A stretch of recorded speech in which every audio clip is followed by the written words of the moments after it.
God's vision channel చూస్తున్న ప్రతి ఒక్కరికి ప్రభు అయిన యేసుక్రీస్తు నామమున మీ అందరికీ శుభాభివందనాలు. మీ అందరు బాగున్నారా? మరి నేను కూడా బాగున్నాను. నా కొరకు మీ కొరకు నేను ప్రార్థిస్తున్నాను. నా కొరకు కూడా మీరు ప్రార్థించండి. అదేవిధంగా కళ్ళు మూసుకొని ప్రార్థించుకున్నాం.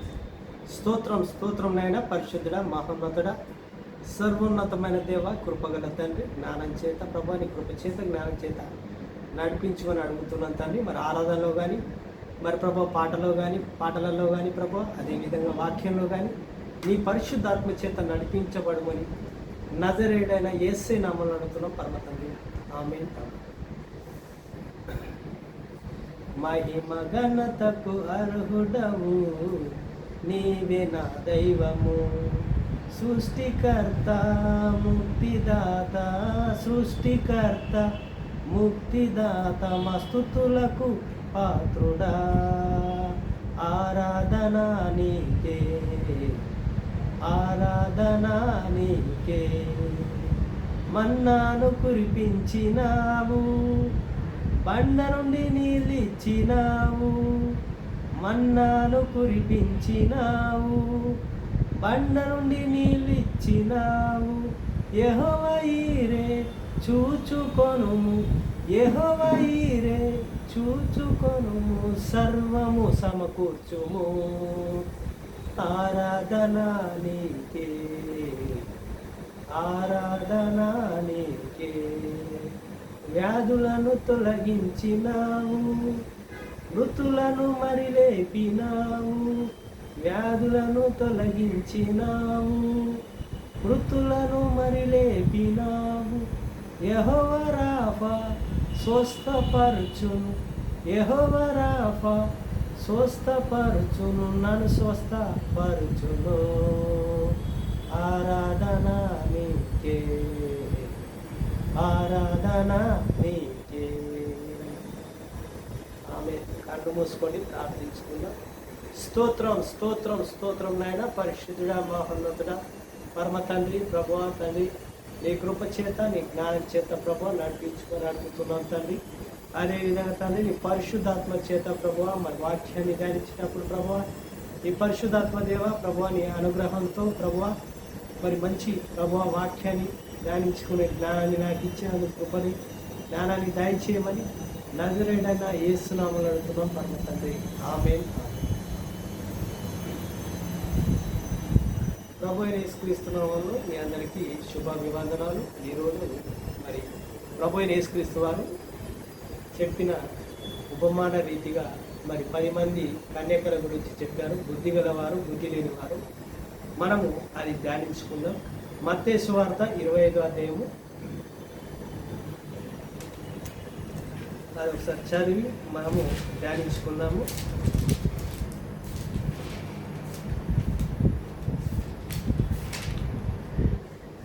మత్తయి సువార్త 25వ అధ్యాయము మనము ఒకసారి చదివి ధ్యానించుకుందాం.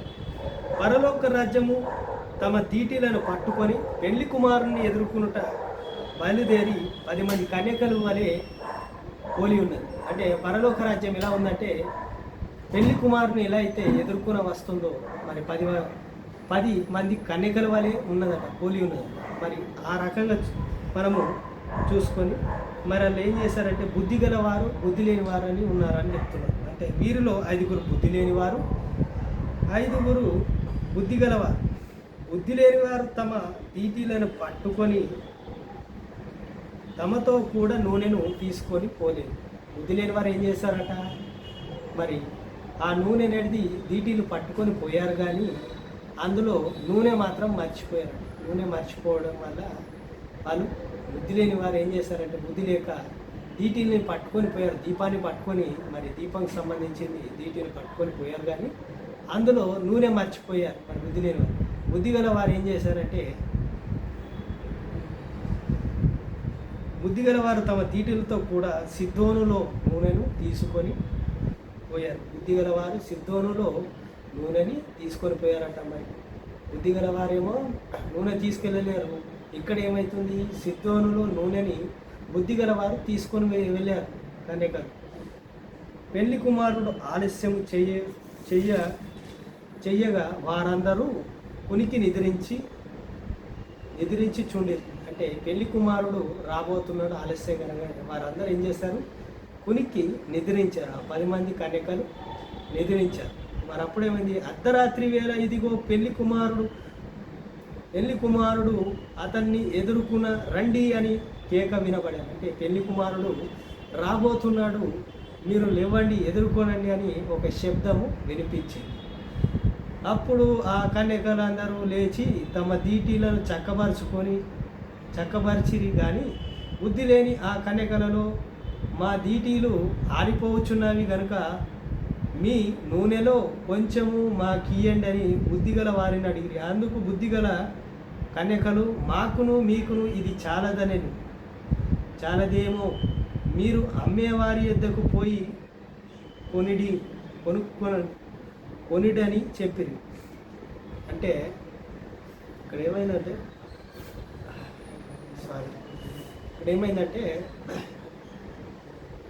బుద్ధి కలిగిన కన్యకలు మరి సిద్ధపడి అందరూ రెడీగా ఉన్నారు. అంటే పెళ్లి కుమారుని ఎదుర్కొన్నారు. బుద్ధి లేని వారు ఏమంటున్నారంటే, మా దగ్గర నూనె లేదు, మీ దాంట్లో కొంచెం నూనె మాకు దయచేయండి. అంటే వాళ్ళు ఏమంటున్నారంటే, ఇది మీకు మాకు సరిపోదు, కొనేవారి దగ్గరికి వెళ్ళి తీసుకోండి. అంటే ఈ నూనె అనేది ఏంటంటే పరిశుద్ధాత్మ మనలో లేకపోతే ఆ పరిశుద్ధాత్మ ఎవరి దగ్గరకో వెళ్ళి మనము పరిశుద్ధాత్మని ఇవ్వండి, నాకు ఆ వరాన్ని ఇవ్వండి అని మనము అడుక్కోవాల్సిన అవసరం లేదు. అది ఆ వరం, ఆ నూనె అనేది, ఆ పరిశుద్ధాత్మ అనే వరాన్ని మనం మనుషులు ఇచ్చేది కాదు, కానీ దేవుడే ఇవ్వాలి. ఆ వరం అనేది మనుషుల దగ్గరికి వెళ్ళి మనము అడుక్కొని ఆ వరాన్ని ఇవ్వమంటే వాళ్ళు ప్రార్థన చేసి ఇస్తే కాదు, కానీ దేవుడే అది మనకు అనుగ్రహించాలి.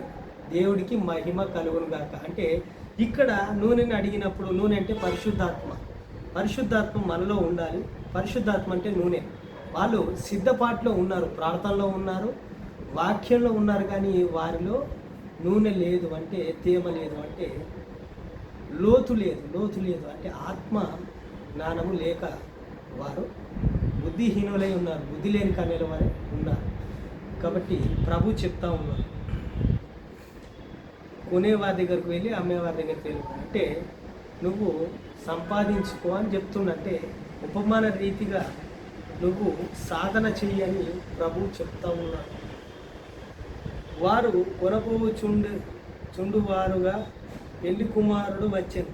వారు మరి ఏం చేశారు ఆ టైంలో, సమయం అంటే వారు కొనడానికి వెళ్ళిపోయిన తర్వాత పెళ్లి కుమారుడు వచ్చేసాడట. పెళ్లి కుమారుడు మరి ఇది ఎట్లా ఉందంటే, బుద్ధిగల వారి పని ఎలా ఉందంటే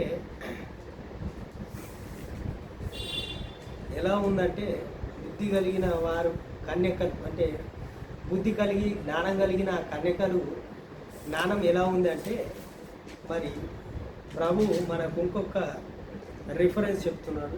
మత్తయి సువార్త 5వ అధ్యాయము 14వ వచనము 15వ వచనం 16వ వచనం చదువుతున్నాను, వినండి. మీరు ఈ లోకమునకు వెలుగై ఉన్నారు, కొండ మీద నుండి పట్టణమునకు మరుగైతే ఉండుట నెరుగుదురు. మనుషులు దీపమును వెలిగించి కొంచెము క్రింద పెట్టురు, కానీ అది ఇంటి నుండిన వారందరికీ వెలుగునిచ్చుటకై దీపస్తంభము మీద పెట్టెదరు. మనుషులు మీ సత్క్రియలను చూచి పరలోకమందున్న మీ తండ్రిని మహిమపరిచినట్లు వారి ఎదుట మీరు వెలుగును ప్రకాశింపనీయుడి. హల్లెలూయా. ఏమంటున్నాడంటే ప్రభువు, మీరు మీ దీపము, అంటే దీపం ఏం చేసేవారంటే అప్పట్లో మంచం కింద పెట్టేవారు కాదు కదా, అది స్తంభం మీద, అంటే ఎత్తైన స్థలం మీద పెట్టినప్పుడు అది వెలుగ్గా మారి ఇల్లందరికీ వెలుగ్గా మారుతుంది. అంటే ఆ వెలుగు ప్రకాశించినట్టు మీరు కూడా ప్రకాశిస్తారు. మనుషులు అలా ఉన్నారని ప్రభు అయిన యేసుక్రీస్తు వారు చెప్తున్నారు. మరి ఇంకోటి ఏం చెప్తున్నట్టే, మీరు లోకమునకు వెలుగై ఉన్నారు. మీరు ఎలా ఉన్నారట? పరిశుద్ధాత్మనంటే వీటిని పట్టుకున్న స్త్రీలు ఎలా ఉన్నారంటే, ఆ సిద్ధపడిన బుద్ధి కలిగిన స్త్రీలు ఎలా ఉన్నారంటే, లోకమునకు, మీరు ఈ లోకమునకు వెలుగై ఉన్నారు అని చెప్తా ఉన్నారు. కొండ మీద నుండి పట్టణమునకు మరుగై ఉన్నారు. అంటే ఈ లోకమునకు మీరు వెలుగై ఉన్నారు. అదేవిధంగా కొండ మీద నుంచి పట్టణం వరకు అంటే ఎత్తైన స్థానం వరకు మీ వెలుగు ప్రకాశిస్తుంది. ఈ లోకానికి మీరు వెలుగై ఉన్నారని ప్రభు అయిన యేసుక్రీస్తు వారు చెప్తున్నారు. అంటే మీరు వెలుగుతూ ఉన్నారంటే మీరు దేవునిలో సువార్తలలో మరి ముందుకు వెళ్తూ ఉన్నారు. దేవుని యొక్క సాక్ష్యంతో మీరు ముందుకు వెళ్తూ ఉన్నారని ప్రభు అయిన యేసుక్రీస్తు వారు చెప్తూ ఉన్నారు. అదేవిధంగా చూసుకుంటే మనము ఇక్కడ ఏమని ఉందంటే మరి వారి పరిస్థితి ఎలా ఉందంటే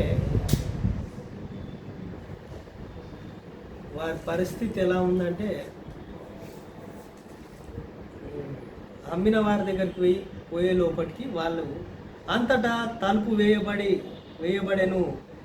ఆ తర్వాత తక్కిన కన్యకలు వచ్చి అయ్యా అయ్యా మాకు తలుపు తీయమని అడగగా అతడు మిమ్మును నేను ఎరగను, మీతో నిశ్చయంగా చెప్పుచున్నాను, ఆ దినమున నన్ను గడి అయినను మీకు తెలియదు గనుక మెలకువగా ఉండుడి. ఆ దినమైనా ఆ సమయమైనా గంటైనా ఆ నిమిషమైనా కానీ మీరు ఆ గడి అయినా అంటే గంట అంటే ఆ సమయంలో కూడా మీకు తెలియదు, మీరు మెలకువగా ఉండుడి అని చెప్తా ఉన్నాడు. అంటే మనలో ఆ పరిశుద్ధాత్మ అనే నూనెని ఆ వెలుగు అనేది పరిశుద్ధాత్మ ఉంటే ఆ దేవుడు మనల్ని వెలిగిస్తాడు. మనలో ఆ పరిశుద్ధాత్మ జ్ఞానం అనేది మనము పెంచుకోవాలి, ప్రార్థన చేయాలి, వాక్యం చదవాలి, పరిశుద్ధాత్మని మనం పొందుకోవాలి. దేవునితో బైబిల్తో మన సహవాసం చేస్తే ప్రభు మనకు ఆ వరాన్ని మన జ్ఞానాన్ని అట్టి జ్ఞానాన్ని మనకు దయచేస్తాడు. అదేవిధంగా మరి అయ్యా అయ్యా అంటే ప్రభు అనేవాడు ప్రతివాడు పరలోకానికి వెళ్ళాడని ఉంది. మరి ఎలా ఉందంటే మత్తయి సువార్త 7వ అధ్యాయము 22వ వచనంలో ఉంది. చదివి మీకు వినిపిస్తాను. మత్తయి సువార్త 7వ అధ్యాయము 22వ వచనం. ఆ దినమందు అనేకులు నన్ను చూచి ప్రభువా మేము నీ నామమున ప్రవర్తింపలేదా, నీ నామమున దయ్యములను వెళ్ళగొట్టలేదా, నీ నామమున అనేకమైన అద్భుతములు చెయ్యలేదా అని చెప్పుదురు. అప్పుడు నేను మిమ్మును ఎన్నడూను ఎరుగను, అక్రమములు చేయువారులారా నా యొద్ద నుండి పొండని వారితో చెప్పెదను. ఇక్కడ ఏం చెప్తున్నట్టే ప్రభువా నీ నామంన మరి నేను సేవ చేశాను, నీ నామంలో దయ్యాన్ని వెలగొట్టాను, నీ నామంన మరి అద్భుతాలు చేశాను కదా అయ్యా ప్రభువా అని పరలోకానికి వెళ్ళారు. పరలోకానికి వెళ్ళినా కానీ అక్కడ ప్రభువు నేను మిమ్మల్ని ఎరగను, మీరు అక్రమములు చేసేవారులా అంటే మీ కొరకు మీరు బ్రతికారు, మీరు సంపాదించుకున్నందుకు మీరు బ్రతికారు, నా కొరకు ఎప్పుడు మీరు బ్రతికారని ప్రభువు ప్రశ్న వేస్తూ ఉన్నాడంటే వారికి ఇక డోర్ అనేది మూతపడ్డది. అంటే కన్యకలు, బుద్ధి లేని కన్యకలు వారే వారు ఉన్నారని ఇక్కడ ప్రభువు మాట్లాడుతూ ఉన్నాడు. మనము బుద్ధి కలిగిన కన్యకల వలె ఉండాలి. ప్రభువు మాట ఎలా ఉంటుందంటే మత్తయి సువార్త 24వ అధ్యాయము 35వ వచనంలో ఉంటుంది. ప్రభు మాట ఎలా ఉంటుందంటే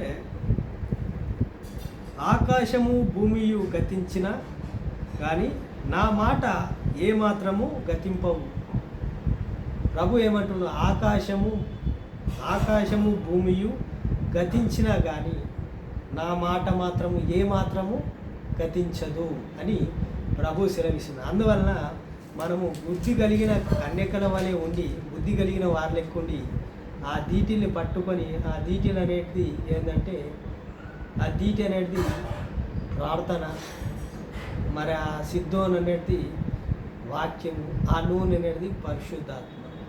ఆ మూడు కలిగి ఉంటే ఆ దీపము వెలుగుతుంది, దేవుడు అది వెలిగిస్తాడు. కాబట్టి మనము ఆ రకంగా వెలిగేటట్టు, మన జీవితాన్ని వెలిగించుకునేటట్టు మనము ఆ జ్ఞానాన్ని మనం సంపాదించుకోవాలి. అట్టి జ్ఞానము మనందరికీ వచ్చునుగాక. ఆమేన్. మీకును ఈ జ్ఞానము వచ్చునుగాక. ఆమేన్. ప్రార్థించుకుందాం, మనమందరం ముగించుకుందాం. స్తోత్రం స్తోత్రం నాయన, పరిశుద్ధుడా, మహోన్నతుడా, సర్వోన్నతమైన దేవ, కృపకల తండ్రి నాయన. మరి నీ ఆత్మ చేత ప్రభువా నువ్వు చెప్పినట్టుగా మరి గోధుమలు గురుగులు లెక్కని అదే విధంగా రకంగా ప్రభువా మరి బుద్ధి కలిగిన వారు బుద్ధి లేని వారు కన్యకల వలె ఉండకుండా బుద్ధి కలిగిన కన్యకల వలె ఉండి నీ రాకడలో మేము కూడా సిద్ధపడి మా సంఘం కూడా సిద్ధపడి ఎవరైతే ఇంకా బాప్తీసం తీసుకోలేరు, ఇంకెవరైతే మారుమనసు పొందలేరో, ఇంకా ఆత్మజ్ఞానంలో లేరో ప్రభు అందరు ప్రతి ఒక్క మనిషి పరిశుద్ధాత్మ అనే వరాన్ని పొందుకునేటట్టు సహాయం చేయమని నజరేయుడైన యేసు నామములో అడుగుతున్నాను. అదేవిధంగా ప్రభు ఎవరైతే మరి సబ్స్క్రైబ్ చేసుకున్నారో, ఎవరైతే వ్యూయర్స్ ఉన్నారో ప్రభు, ఎవరైతే చూసేవారు ఉన్నారో ప్రభు, వారందరి సమస్యలు నజరేయుడైన యేసు నామంలో తొలగిపోనుగాక. ఆమె మంచి జ్ఞానము, మంచి ఆరోగ్యము, మంచి తెలివిని, మంచి వ్యాపారాన్ని దయచేయమని నజరేయుడైన యేసు నామంలో అడిగి బతిమలాడి వేడుకుంటున్నాం పరమ తండ్రి. ఆమేన్ ఆమేన్. గాడ్స్ రీజన్ ఛానల్ చూస్తున్న ప్రతి ఒక్కరికి ప్రభు అయిన యేసుక్రీస్తు నామమున మీ అందరికీ వందనాలు.